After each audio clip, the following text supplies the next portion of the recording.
Hey there dirt riders, you're with Enduro Bandit on the tube, and today I'm doing a review on my 1989 Kawasaki KDX200 two-stroke Enduro dirt bike. I've had this baby for a year. She's been a pretty good, reliable bike, good all around on trails, done single track, really gnarly hill climbs, jumps. It can do it all. It's a universal trail bike. It's a good beginner bike, has a low seat height, 36 inches. That's pretty rare for a full-size dirt bike. It also really comes in handy when you're on the gnarly stuff.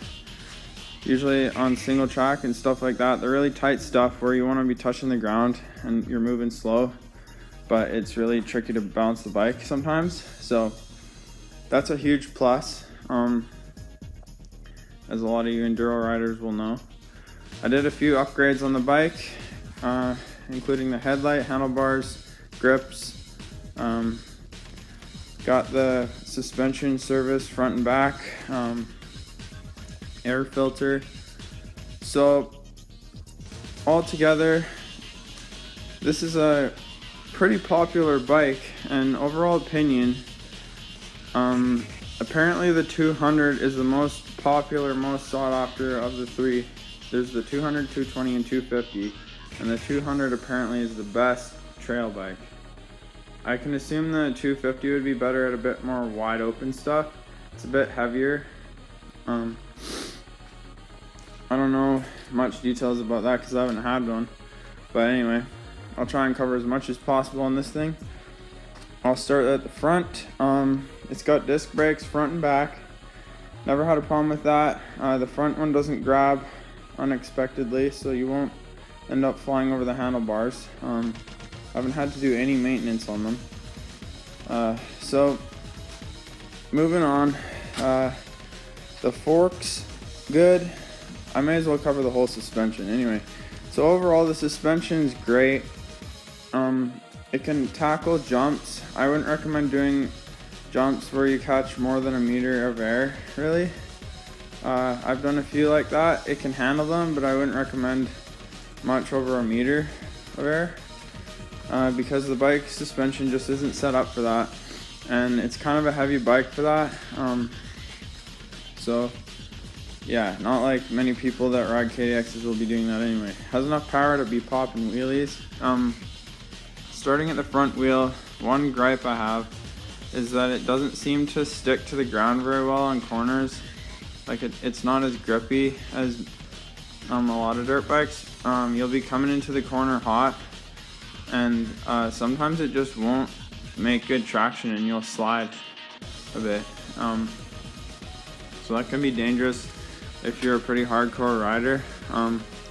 My tire isn't in that good of shape, but I've heard from other KDX riders that there just isn't enough weight on the front for it to give that good of traction to the front wheel for like if you're flying on single track. For the typical rider, they won't even notice that. So let's move up to the handlebars. Throttle response is great. The throttle pull isn't too long. It's just right. The clutch feel is really good. I'm really happy with that because some bikes it's too touchy. It's like a hair trigger. This one is just, I love it. The gas tank holds 13 liters, so you can go 6+ hours on it.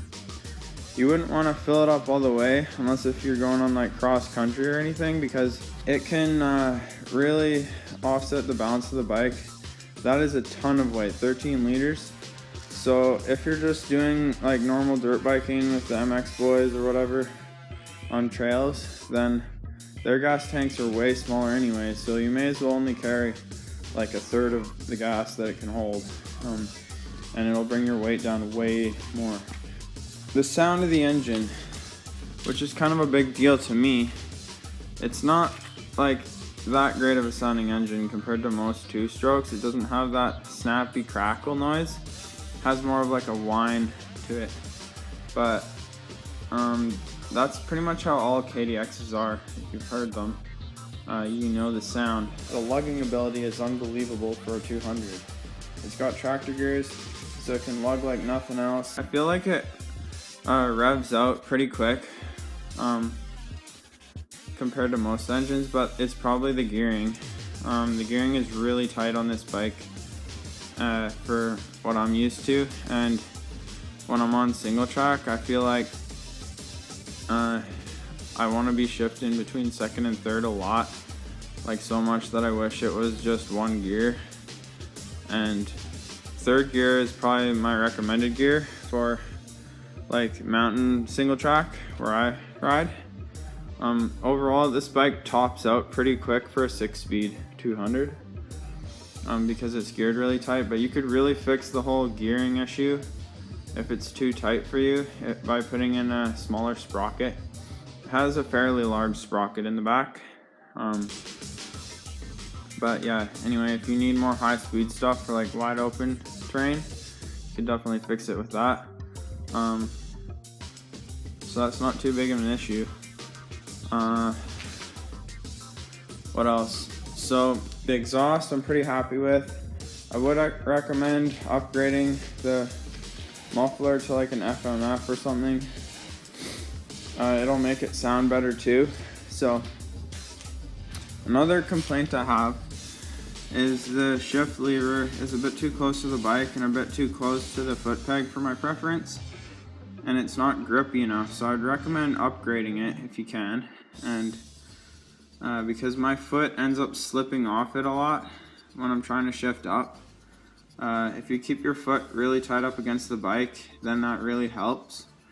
But I wasn't able to fully overcome that. The air box, I'm happy with it because it doesn't collect dirt. Dirt can't get in there easily and stuff like that. Some air boxes are bad for that, but this one's designed very well. It seems to light up the back tire pretty easy when the power band hits. If you're on loose soil, it's gonna light up for sure. It's because of the tight gearing. So if you lengthen out the gearing a bit, that could fix that. If I was gonna keep this bike longer, then I probably would put a smaller sprocket on it to help with that, since I like a bit taller geared bikes. I like top speed a bit too, because when I'm going on logging roads, I like to really rip it. My IT200 is an example of that. That thing's got tall gears, top speed 135k. This thing is probably top speed of like 115k. I'm not sure what the spec is, but I'm comparing it with my Geo, which is probably 105 to 110k, and then this baby would be a little bit faster because I've drag raced it and they're pretty even. The Geo will pull ahead at the start a bit, the Geo 250, and then this thing will pass it about midway. It's got that extra gear basically. So the seat, as I was saying, lower seat height, that really helps with beginners, keeping your feet on the ground. Really helps new riders gain confidence. So I'd recommend it for a beginner bike. Not much else for me to say about the bike really. The reason I'm selling it is because the big end rod bearing is shot on the bike. As you probably remember if you watch my videos, the last few videos I did with this thing is making a horrible rattling noise that kept getting louder. I was in the middle of nowhere in the mountains alone. The bike just kept on chugging, and I made it to the point where I could just coast the bike down the mountain and all the way back down to my house, and took off the cylinder head to check the cylinder to see if it was scarred. No scars, surprisingly. Sometimes if your KDX is making a rattling noise, it's the kips. Power valve, the gears in there, if you don't clean out the power valve with every top end change, then you could have the gears shred and then they'll start rattling around, and that's more commonly what the rattling noise is. But with mine, since it has never had a bottom end rebuild, the big end rod bearing is cooked. So I'm deciding to sell the bike, and it had a good run, but it's time to let it go. I'm getting a meaner, leaner machine this spring that'll be my new primary, and most of you two-stroke fans will be pretty happy with it. So I hope you guys enjoyed the video. I hope you found this helpful if you're looking out to buy a KDX, and thanks for watching.